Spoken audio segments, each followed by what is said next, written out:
Hi, and welcome to our online classes. This is Dr. Steve, and this is TED 369, Curriculum and Methods in Secondary Education.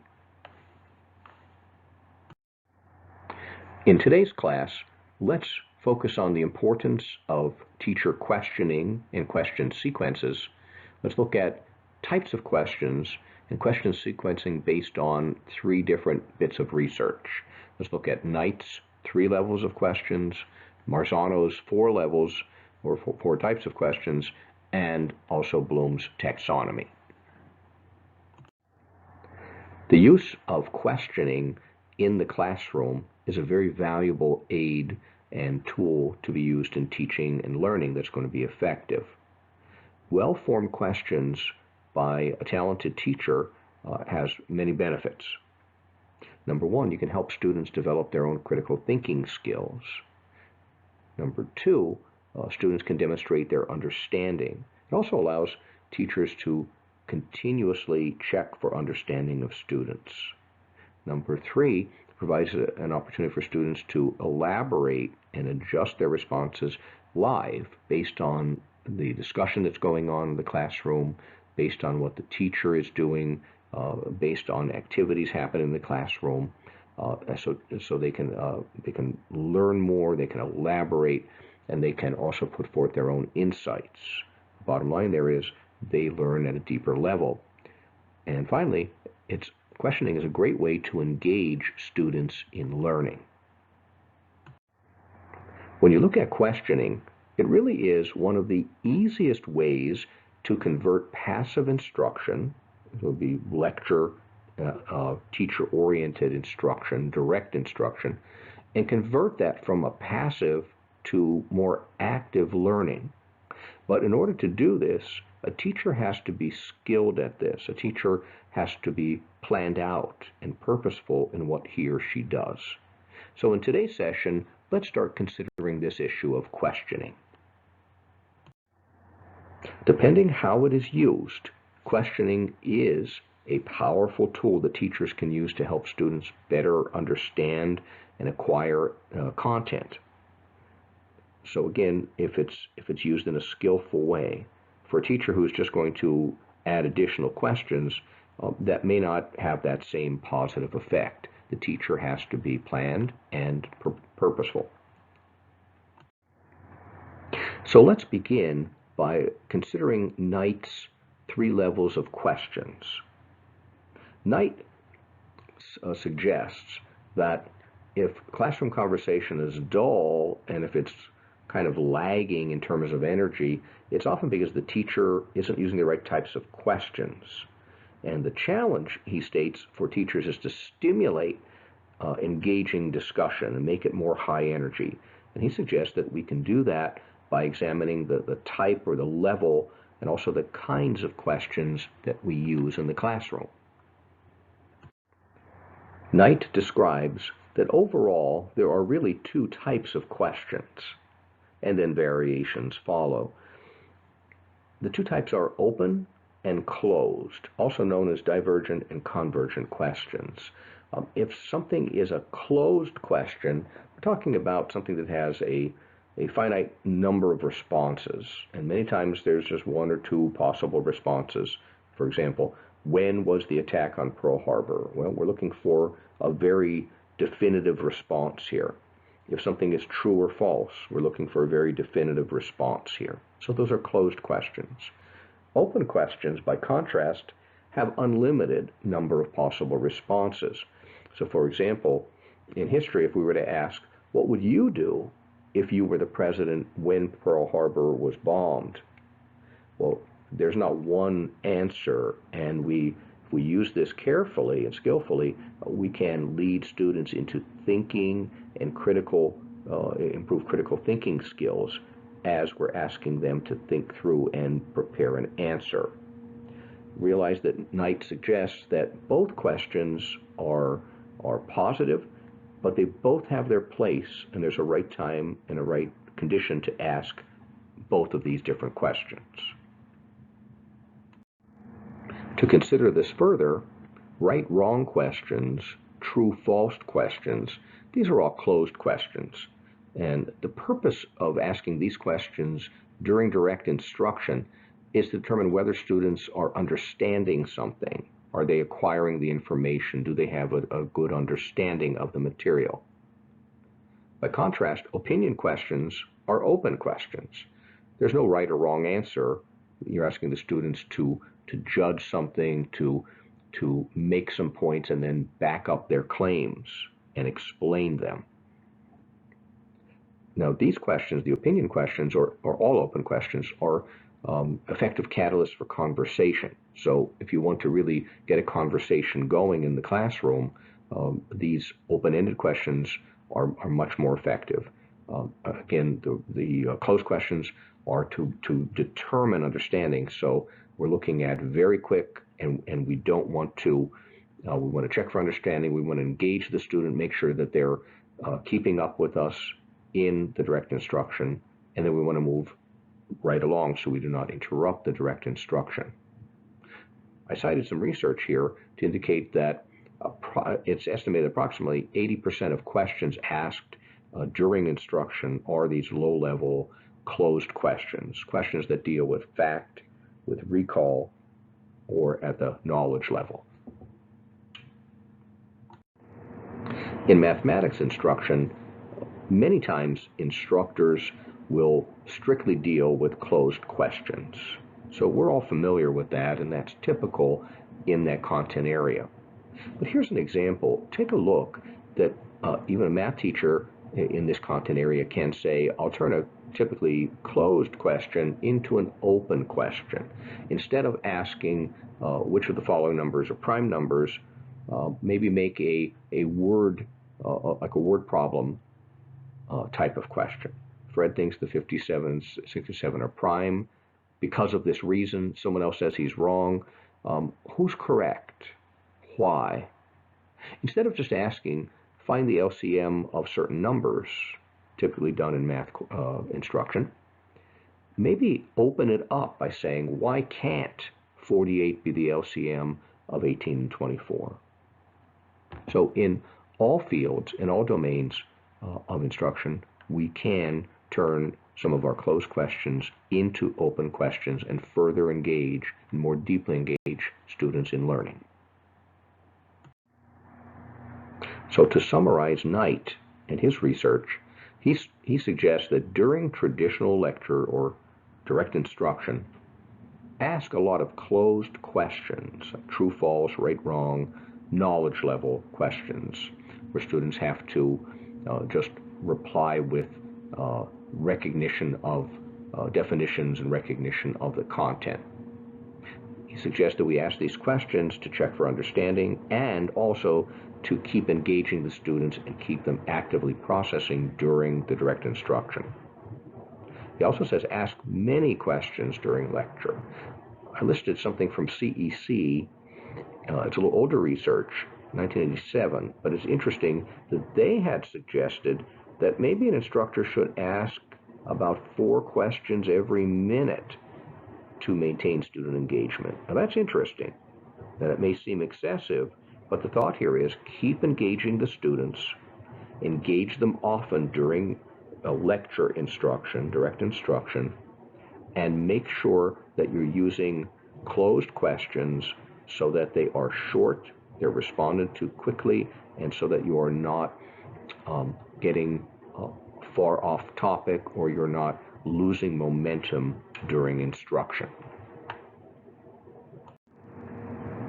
Further, Knight suggests that if you're using student-centered instruction or constructivist-based instruction, he says use questions to push thinking, to prompt deeper thought, to allow students to explore from multiple perspectives.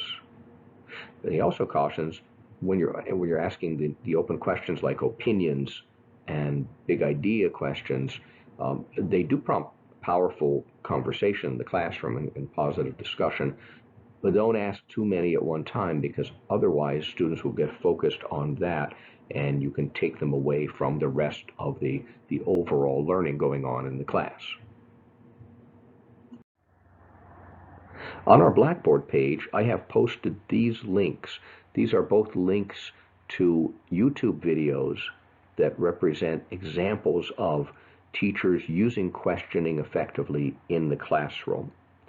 In the first video, you'll find a teacher just using open questions and using them and implementing them very effectively. In the second example, you'll find a teacher using questioning to promote reasoning and deeper understanding of the material, and really promoting a very much deeper and positive discussion with her students in the classroom. Having considered the importance of questioning and Knight's types of questions, let's now look at sequencing of questions. As you can gather, it is important that teachers sequence their questions in some way. Most teachers begin with more broad, simple recall questions, and then they slowly move up the scale, so to speak, and they scaffold up to more complex questions. Think of the game show a lot of us have seen called Who Wants to Be a Millionaire? And they start off with I think $100 question, and then they move to a $200 and so on, until finally you can work your way up to the $1 million question. And everybody understands that the $100 question, the first one that they'll take in sequence, is a more simple question. It's normally a recall question, something very basic, to kind of get the person's brain engaged and build their confidence and get them started. So in a similar fashion, we do the same thing in the classroom. So let's take a better look at sequencing. There are many ways and many models upon which a teacher can base his or her sequencing of questions. Let's consider 3 different ways of doing this. Let's look at Knight's 3 levels of questions, Marzano's 4 levels, and we'll finish with Bloom's taxonomy. Now, you may want to pause and take a look at this video link that I have posted on our Blackboard page, and it's a video in which a high school teacher is being asked, what is the importance of question sequencing? Why do you do it? And how do you do it? So Knight suggests 3 levels of questions. In the first level, he talks about knowledge level questions, and these are the simple questions, the closed questions.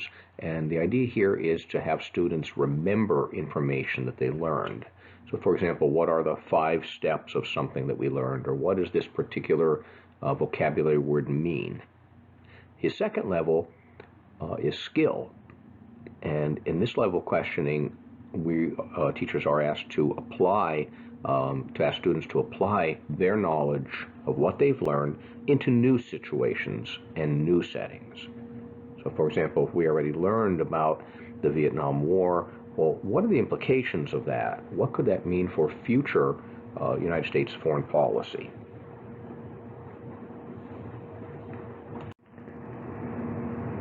Knight's third level is dealing with questions that deal with and connect to the big ideas. And the idea here is, what are the implications of the information that they have learned? So in other words, one of the overall and the umbrella things that we're ultimately seeking for students to understand. So for example, how do geographical differences between the North and the South lead to the start of the Civil War? Geographical differences. Something a little deeper, something larger, something at bigger ideas. What would happen if you injected pure water into an animal cell in a particular situation? How do you know this? Can you back this up with information? Again, in this level of question, we're looking at touching on the bigger ideas. What is the overall of what we want the students to understand? Another leading researcher is Marzano, and Marzano has identified 4 levels of questions. And he prompts us to plan a lesson that uses all 4 levels. So again, think back to the Who Wants to Be a Millionaire questioning strategy. And he suggests that if we do this, we can transform our questions into analytical tasks that increasingly ask the student to think at more complex levels as we go through the questioning strategy. So Marzano suggests starting with a level 1 question or questions to get the conversation started with your students. He says level 1 questions deal with details. So he says ask a student to recall something, some kind of detail or some kind of specific information. So if we look at some literary examples, maybe a teacher would start by saying, what is one of Jack London's most popular works? Okay, good. Now we have one. Can you tell me what is that about? So again, basic level, basic recall. Marzano says after you ask some level 1 questions, let's move into level 2 questions. And he states that his level 2 questions deal with characteristics. So shift the focus, in other words, from the general into the broad, into characteristics. So the example here would be Jack London is thought of as an adventure writer. What are some characteristics of writers who specialize in adventure stories? So here, instead of thinking of this one author or one work in isolation, ask the students to think a little more broadly and look at the characteristics of that genre or that type of work. After asking level 1 and level 2 questions, Marzano says, let's go on to ask a level 3 that deals with elaborations. And by elaboration, we mean we want the students to look at why does something happen and go in a little deeper. And then finally, a question that deals at the level 4 of Marzano would say, where's your evidence? Ask students to provide some support or some evidence for what they have just said in the level 3 question. Now, this might require a little more time. Maybe it's something they can cite right now, depending where you're using this within, like where it's positioned within your unit. How much study have they done already? Maybe this is a homework assignment. Maybe this is an in-class activity, but will not be expected to be answered immediately. To understand how to implement Marzano's 4 levels of questioning, here I offer, and I'm going to post this also on Blackboard as a resource. This is a reproducible page offered by Marzano, and he says take a look at the different options you have. What kinds of questions could you ask under each of those 4 levels as you're sequencing your questioning strategy with your students? So again, find this reproduced and posted on our Blackboard page as a resource. And finally, let's take a look at our third model for basing sequences of questions on. And this one you're probably more familiar with than the prior two. This is Bloom's revised taxonomy. So we start off with remembering, also known as a knowledge level question. So what is something? What are some attributes? What are some details to remember about something? So at that basic level. And then we can look at and ask understanding questions.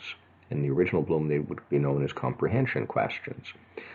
So we check for memory, we check for comprehension. Can you give us an example of something? At Bloom's third level, we would apply the application question. How do these things apply in this particular story? Can you explain it better for us and show the application of it?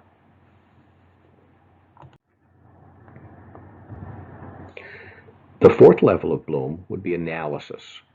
And at the analysis level, we're asking students to scrutinize, to analyze, to more deeply understand the material. At the fifth level of Bloom, we're asking them to evaluate something. So we're asking them to use a set of criteria and then make some reasoned judgments on that content.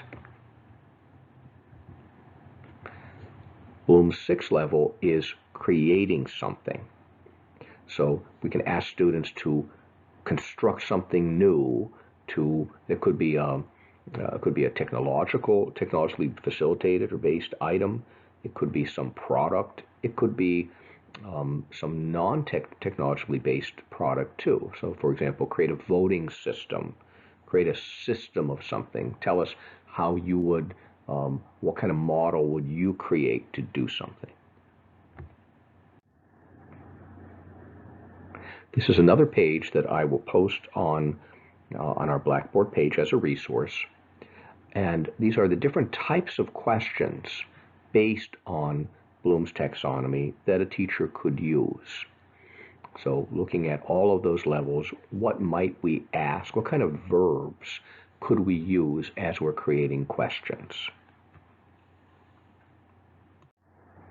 So as a quick review, in this session we took a look at the importance of questioning and the fact that questioning can be a very quick way, an effective way to turn passive learning during direct instruction, during lecture, into more active learning on the part of the students.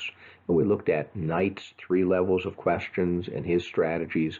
We looked at Marzano's 4 level of questions. We also looked at Bloom's taxonomy, the new revised Bloom, and see how could we sequence questions based on all 3 of these models. Let's finish today's online class with a class activity. Let's practice some question sequencing. So let's start by having the history folks work together, English people work together, math people work together, and so on. And I'm providing a link to a wiki in Blackboard under today's subfolder. Make a post in which, as a group, we sequence questions about the content. So start by selecting some area of content, and after you agree on that, then write a question, and between all of the people in that content area, we end up with one question for each of Bloom's levels. Now, as an alternative, if you would like to try a question or maybe 2 questions each for Marzano's 3 levels, then certainly as an option, try that one. So again, look for that online. It's good talking to everybody, seeing everybody virtually, and we'll see you at our next class.